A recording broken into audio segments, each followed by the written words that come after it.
मेरे हाथों में मेहंदी लगी देख सुदेश ने सवाल उछाल दिया। ये मेहंदी किस खुशी में लगाई है? कोई शादी ब्याह, तीज त्योहार या व्रत उपवास है क्या? जवाब में मैंने भी प्रश्न ही उछाल दिया। आपको मालूम है मधु की शादी तय हो गई है। कौन मधु? आप भी कमाल करते हैं। अरे हमारे पड़ोसी विपिन जी की बेटी, जिसे आप बचपन से देखते आ रहे हैं, सुंदर, सुशील, प्रतिभाशाली और काम में निपुण। मेरी बात अधूरी ही रह गई जब सुदेश ने बात काटते हुए प्रश्न किया। वही मधु ना, जिसे विपुल ने रिजेक्ट कर दिया था? रिजेक्ट नहीं किया था। मैं तमतमा उठी, मानो मेरा अपना अपमान हुआ हो। उसे सौम्या पसंद थी, उससे प्यार करता था वह। खैर ये सब बात तो पुरानी हो गई। मुझे तो खुशी है मधु को भी अच्छा घर भर मिल जाए, शादी अच्छे से संपन्न हो जाए। हाँ, बेगानी शादी में अब्दुल्ला दीवाना, तुम्हें हमेशा दूसरों के सुख चैन की पड़ी रहती है। कहते हुए उन्होंने फाइलों में मुंह छिपा लिया। मैं सोच में डूब गई। शायद बेटा विपुल और ये ठीक ही कहते हैं। ना जाने क्यों मुझसे किसी का बुरा सोचा ही नहीं जाता, चाहे वह आत्मीय हो या अजनबी। हमेशा हर एक के लिए दुआ ही निकलती है। सुदेश तो कई बार समझाने भी लग जाते हैं कि तुम्हें थोड़ा व्यवहारिक होना चाहिए, सांसारिक दृष्टिकोण रखना कोई बुरी बात नहीं है। पर मैं चाहकर भी अपने आप को बदल नहीं पाती। विपुल हंसते हुए कहता है, पापा हमारी मम्मी इस ग्रह की नहीं है, किसी दूसरे ग्रह की प्राणी लगती हैं। मैं भी उनके मजाक में शामिल हो जाती। पर मुझे हमेशा यही लगता, कोई इंसान इतना आत्म केंद्रित कैसे हो सकता है? आखिर इंसानियत भी तो कोई चीज़ है। मधु के साथ अनजाने में मुझसे जो अपराध हुआ था वह मुझे हमेशा सालता रहता था। दरअसल सुंदर बूढ़ी मधु से मैं हमेशा से प्रभावित थी और उसे अपनी बहू बनाने का सपना भी देखती थी। जाने अनजाने अपना ये सपना मैं मधु और उसके घर वालों पर भी प्रकट कर चुकी थी और वे भी इस रिश्ते से बेहद खुश थे। सुदर्शन इंजीनियर दामाद उन्हें घर बैठे जो मिल रहा था। विपुल दूसरे शहर में नौकरी करने लगा था। इस बार जब वह छुट्टी लेकर घर आया तो मैंने अपना मंतव्य उस पर प्रकट कर दिया। हालांकि पहले भी मैं उसे मधु को लेकर छेड़ती रहती थी, लेकिन इस बार जब उसने मुझे गंभीर और शादी की तिथि निश्चित करने के लिए जोर डालते देखा तो वह भी गंभीर हो उठा। मम्मी, मैं अपनी सहकर्मी सौम्या से प्यार करता हूँ और उसी से शादी करूँगा। मुझे झटका सा लगा था। पर बेटे, मम्मी प्लीज़, शादी मेरा निहायत व्यक्तिगत मामला है। मैं इसमें आपकी पसंद को अपनी पसंद नहीं मान सकता। मुझे उसके साथ पूरी ज़िंदगी गुजारनी है। मधु हर तरह से तुम्हारे लिए उपयुक्त है बेटा। निहायत शरीफ मैंने अपना पक्ष रखना चाहा। आई एम सॉरी, जिस लड़की से मैं प्यार नहीं करता उससे शादी नहीं कर सकता। विपुल इतना कह चला गया। मैं बिल्कुल टूट सी गई थी, लेकिन सुदेश ने भी मुझे ही दोषी ठहराया था। गलती तुम्हारी है इंदु। तुम्हें मधु या उसके घर वालों से कोई भी वादा करने से पहले विपुल से पूछ लेना चाहिए था। मैंने अपनी गलती मान ली थी। मधु और उसके घर वालों के सम्मुख वस्तु स्थिति स्पष्ट करते हुए मैंने क्षमा भी मांग ली थी। मधु ने तो मेरी मजबूरी समझ ली थी। हालांकि उसके चेहरे से लग रहा था कि उसे गहरा धक्का लगा है, पर उसके घर वाले काफ़ी उत्तेजित हो गए थे। खूब खरी खोटी सुनाई उन्होंने मुझे। मैंने गर्दन झुकाकर सब कुछ सुन लिया था। आखिर गलती मेरी थी। ऊपर से संबंध भले ही फिर से सामान्य हो गए थे, पर कहीं कोई गांठ पड़ गई थी। पहले वाली बेतकल्लुफ़ी और अपनापन कहीं खोसा गया था। विपुल की शादी में वे शामिल नहीं हुए। पूरा परिवार ही शहर से बाहर चला गया था। इरादतन या संयोगवश मैं आज तक नहीं जान पाई।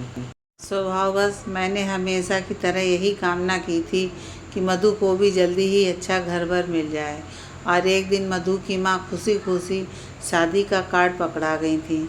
मैंने उन्हें गले से लगा लिया था। सच कहूँ बहन, आपसे भी ज़्यादा आज मैं खुश हूँ। और इसी खुशी में मैंने अपने हाथों में मेहंदी रचवा ली थी।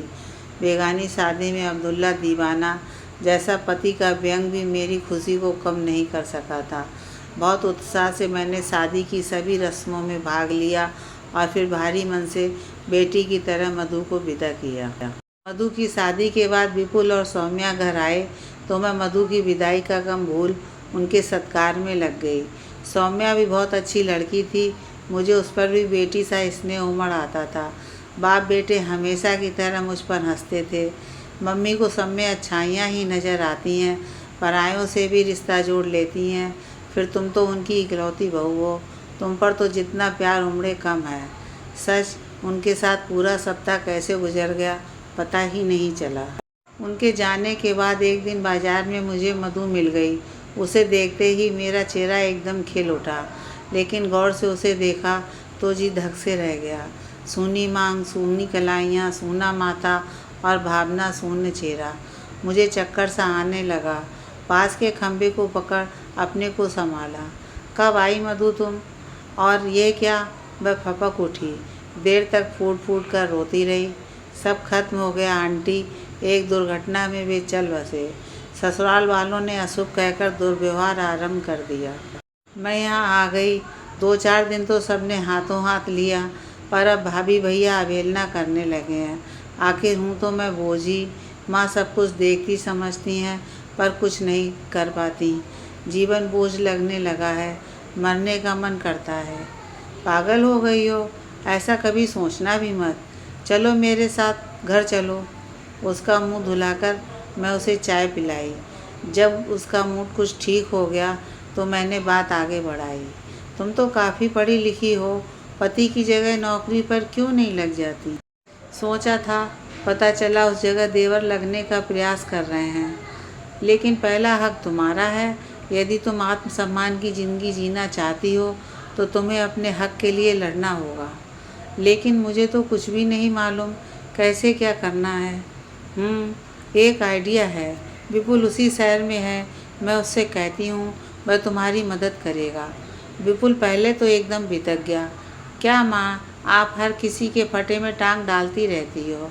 पर जवाब में मेरी ओर से कोई आवाज़ सुनाई नहीं दी तो तुरंत मेरी मनोस्थिति ताड़ गया। ठीक है मम्मी, मैं प्रयास करूँगा। विपुल के प्रयास रंग लाए और मधु को नौकरी मिल गई। वह बेहद खुश थी। उसकी मुस्कान देखकर मुझे लगा कि मेरी गलती का आंशिक पश्चाताप हो गया है। उसके जाने के बाद एक दिन उसकी माँ मिल गई। उन्होंने ये कहते हुए मेरा बड़ा एहसान माना कि मैंने मधु को नई ज़िंदगी दी है। मैं तो चाहती हूँ उसका फिर से घर भी बस जाए। अभी उसकी उम्र ही क्या है। मेरी ज़बान फलीभूत हुई। मधु की माँ ने ही एक दिन बताया कि मधु ने अपने एक सहकर्मी से आर्य समाज में शादी कर ली है। उसके भाई भाभी ऊपर से तो रोष जता रहे हैं, लेकिन मन ही मन खुश हैं कि चलो भला टली। ये दुनिया ऐसी ही है बहन। आपके बेटे बहू कोई अब्बाद नहीं है, लेकिन आप तो अब्बाद हैं। अपनों की तो हर कोई सोचता है, लेकिन आप तो परायों के लिए भी। अपना पराया कुछ नहीं होता, रिश्ते तो मन के होते हैं। जिससे मन जुड़ जाए वही अपना लगने लगता है। मधु को मैंने हमेशा अपनी बेटी की तरह चाहा है। उसके लिए कुछ करने से मुझे कभी रोकना मत। वैसे प्यार तो मुझे सौम्या से भी बहुत हो गया था। सच कहूँ, मुझे हर वक्त उसकी चिंता लगी रहती थी। पतली नाजुक छुई मुई सी लड़की कैसे ऑफिस और घर दोनों जिम्मेदारियां संभालती होगी। विपुल से जब भी बात होती मैं उसे सौम्या की मदद करने की सीख देना नहीं भूलती। और जब से मुझे पता चला कि वह गर्भवती है तो एक ओर तो मैं हर्ष से फूल ही नहीं समाती, लेकिन दूसरी ओर उसकी चिंता मुझे दिन रात सताने लगी। मैंने डरते डरते सुदेश से अपने मन की बात कही। मैं चली जाती हूँ दोनों के पास उन्हें संभालने। सौम्या बेचारी कैसे मैनेज कर रही होगी। इंदु, तुम्हारा इतना संवेदनशील और लचीला होना मुझे बहुत अखरता है। अभी उसे मात्र 2 महीने हुए हैं, उसे 9 महीने इसी अवस्था में गुजारने हैं। तुम कब तक उनकी देखभाल करोगी? वे बच्चे नहीं हैं, अपने आप को और अपने घर को संभाल सकते हैं। उन्हें तुम्हारे हस्तक्षेप, जिसे तुम सहयोग कहती हो, की ज़रूरत नहीं है। ज़रूरत होगी तब वे अपने आप बुला लेंगे और तभी तुम्हारा जानना सार्थक और सम्मानजनक होगा।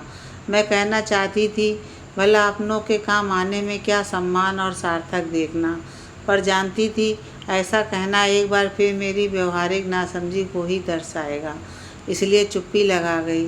पर गुपचुप छिटपुट तैयारियां करना मैंने आरंभ कर दिया था।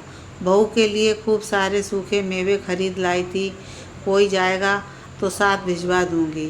फ़ोन पर हिदायतों का दौर तो जारी था ही। इसी बीच खबर लगी कि मधु भी गर्भवती है। मैंने मधु की माँ से मिलकर उन्हें बधाई दी। पता चला कि वे मधु के पास ही जा रही थी। मैं तुरंत घर लौटी। मेवे का पैकेट खोलकर उसके 2 पैकेट बनाए और तुरंत मधु की माँ को लाकर थमा दिए। वह एक पैकेट विपुल आकर ले जाएगा और दूसरा मधु के लिए है। डबडबाई आंखों से उन्होंने दोनों पैकेट थाम लिए। समय के साथ साथ सौम्या की तबीयत संभलने लगी थी। मैं विपुल से फ़ोन पर हमेशा यही कहती, ज़रा सी भी दिक्कत हो तो मुझे निसंकोच फ़ोन कर देना, मैं तुरंत पहुंच जाऊंगी। बिल्कुल माँ, यह भी भला कोई कहने की बात है। सौम्या की डिलीवरी का समय पास आ गया था। उसने अब ऑफिस से छुट्टियां ले ली थी। आपस में सलाह मशविरा कर उन्होंने हमें सूचित किया कि डिलीवरी के समय मैं सौम्या के पास रहूं, इसलिए स्वदेश के खाने का प्रबंध कर मैं उनके पास रहने चली गई। तय हुआ कि डिलीवरी के बाद कुछ वक्त गुजार कर मैं लौट आऊँगी और तब सौम्या की माँ आकर सब संभाल लेंगी। सौम्या का समय पूरा हो चुका था, पर उसे अभी तक लेबर पेन आरंभ नहीं हुआ था। डॉक्टर की सलाह पर हमने उसे अस्पताल में भर्ती करवा दिया। अभी हम पूरी तरह व्यवस्थित भी नहीं हो पाए थे कि पास लाई गई दूसरी प्रसूता को देख मैं चौंक उठी। ये तो मधु थी। वह दर्द से करा रही थी। उसे आसपास का जरा भी होश न था। उसकी माँ उसे संभालने का असफल प्रयास कर रही थी। मैंने उन्हें धीरज बंधाया। जल्दी ही मधु को लेबर रूम में ले जाया गया और कुछ समय बाद ही उसने एक बेटे को जन्म दे दिया। भावा तिरेक में उसकी माँ मेरे गले लग गई। अब बस सौम्या की चिंता थी। डॉक्टर ने चेकअप किया। सामान्य प्रसव के कोई आसार न देख ऑपरेशन से बच्चा पैदा करने का निर्णय लिया गया। मैं बार बार सौम्या के सुरक्षित प्रसव की कामना कर रही थी। मधु और उसकी माँ ने मेरी बेचैनी देखी तो मुझे धीरज बंधाया। सब साथ ही अच्छा होगा। आप जैसे भले लोगों के साथ कुदरत हमेशा भला ही करेगी। जब तक सौम्या ऑपरेशन थिएटर में बंद रही और विपुल बाहर चक्कर काटता रहा, उस दौरान मधु की माँ ने बातों से मेरा दिल बहलाए रखा। साथ ही मधु और अपने नवासे को भी संभालती रहीं। लेडी डॉक्टर ने जब जच्चा बच्चा दोनों के सुरक्षित होने की सूचना दी, तभी मुझे चैन पड़ा।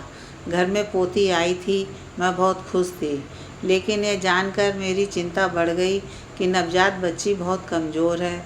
सौम्या की हालत भी ज़्यादा अच्छी नहीं थी। फिर उसे दूध भी नहीं उतर रहा था। अस्पताल में नर्सरी आदि की सुविधा नहीं थी। डॉक्टर के अनुसार बच्ची को यदि कुछ समय तक किसी नवप्रसूता का दूध मिल जाए तो उसकी स्थिति संभल सकती थी। आपको ऐतराज़ ना हो तो मैं इसे दूध पिला देती हूँ, मधु ने स्वयं को प्रस्तुत किया। तो हम एक बारगी तो चौंक गए। नेकी और पूछ पूछ कहते हुए उसकी माँ ने बच्ची को तुरंत मधु की गोद में डाल दिया। मधु ने उसे प्यार से आंचल में ढांप लिया और दूध पिलाने लगी। मैं उसके इस ममतामयी रूप पर न्यौछावर हो गई। 2 दिन हो गए थे। स्वदेश भी आ गए थे। मधु जितनी बार अपने बेटे को दूध पिलाती, याद से गुड़िया को भी पिला देती। तीसरे दिन डॉक्टर ने चेकअप किया। मधु की अस्पताल से छुट्टी हो गई थी। गुड़िया की तबीयत संभल गई थी, लेकिन सौम्या को अभी कुछ दिन और अस्पताल में रहना था। उसके घाव अभी भरे नहीं थे। बड़ी असमंजस की स्थिति थी। गुड़िया को दूर भी नहीं किया जा सकता था और अभी कुछ दिन उसे और ऊपर के दूध के साथ माँ के दूध की ज़रूरत थी। हम सोच ही रहे थे कि क्या किया जाए कि मधु बोल पड़ी, हमारा घर पास में ही है, मैं इसे दूध पिलाने आती रहूँगी, साथ ही ऊपर का दूध भी बनाकर लाती रहूँगी। हाँ हाँ, आप चिंता मत कीजिए, हम सब संभाल लेंगे। मधु की माँ भी तुरंत बोल पड़ी। 3-4 दिन तक माँ बेटी का यही क्रम चलता रहा। मधु न केवल गुड़िया को दूध पिला जाती, बल्कि ताज़ा गुनगुना दूध बनाकर भी ले आती। कभी सौम्या के लिए खिचड़ी दलिया आ जाता। मधु की माँ जो दवा मधु के लिए बनाती, उसकी एक खुराक आकर सौम्या को भी खिला जाती। विपुल और उसके पापा ये सब देखकर अचंभित रह जाते। अपनी अब तक की सोच पर शर्मिंदगी के भाव उनके चेहरे पर स्पष्ट परिलक्षित होते थे। मैं मधु को बार बार कहती तुम्हें इतना श्रम अभी नहीं करना चाहिए, तुम्हें आराम की ज़रूरत है। मुझे ये सब करने से इतना आराम मिल रहा है कि मैं आपको बता नहीं सकती, वह मुस्कुराकर कहती। एक नर्स ने तो मुझसे पूछ भी लिया था, क्या रिश्ता है आपका इस लड़की से? इंसानियत का रिश्ता, जिसके तार मन से जुड़े होते हैं। ये कहते हुए मेरे चेहरे पर असीम तृप्ति के भाव थे।